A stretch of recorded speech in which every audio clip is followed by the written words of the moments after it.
BPL 2026 Sylhet টাইটান্সের চমক।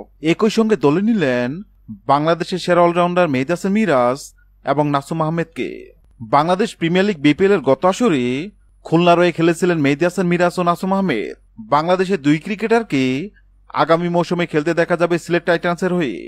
ড্রাফটের আগে সরাসরি চুক্তিতে তাদের দুজনকে দলে নিয়েছে তারা। ফ্র্যাঞ্চাইজির বিশ্বস্ত একটি সূত্র এমটিভিকে বিষয়টি নিশ্চিত করেছে।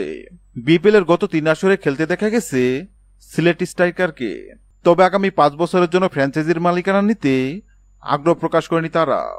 বাংলাদেশের প্রথম পূর্ণাঙ্গ স্পোর্ট ম্যানেজমেন্ট প্রতিষ্ঠান হিসেবে লম্বা সময় ধরে ক্রিকেটারদের সাথে কাজ করছেন ক্রিকেট উইথ সামি।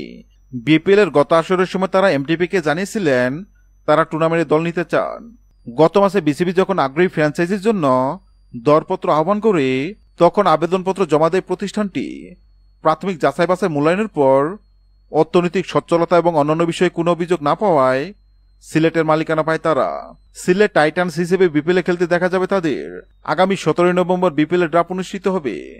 ড্রাফটের আগে সরাসরি চুক্তিতে 2 জন ক্রিকেটারকে দলে নিয়েছে ফ্র্যাঞ্চাইজটি, যেখানে মিরাজের সঙ্গে আছেন স্পিনার নাসুম আহমেদ। দলটির অধিনায়ক হিসেবে দেখা যেতে পারে মিরাজকে। গত আসরে খুলনার হয়ে ব্যাটিংয়ে 335 রান করা মিরাজ বোলিংয়ে নিয়েছিলেন 13 উইকেট। এমন পারফরমেন্সের পর হয়েছিলেন টুর্নামেন্টের সেরা ক্রিকেটার। যদিও বাংলাদেশ টি-20 দলে সেভাবে জায়গা করতে পারেনি মিরাজ, তবে বাংলাদেশ টি-20 দলের নিয়মিত সদস্য নাসুম গত বিপিএল এ খুলনার হয়ে 13টি উইকেট নিয়েছিলেন তিনিও।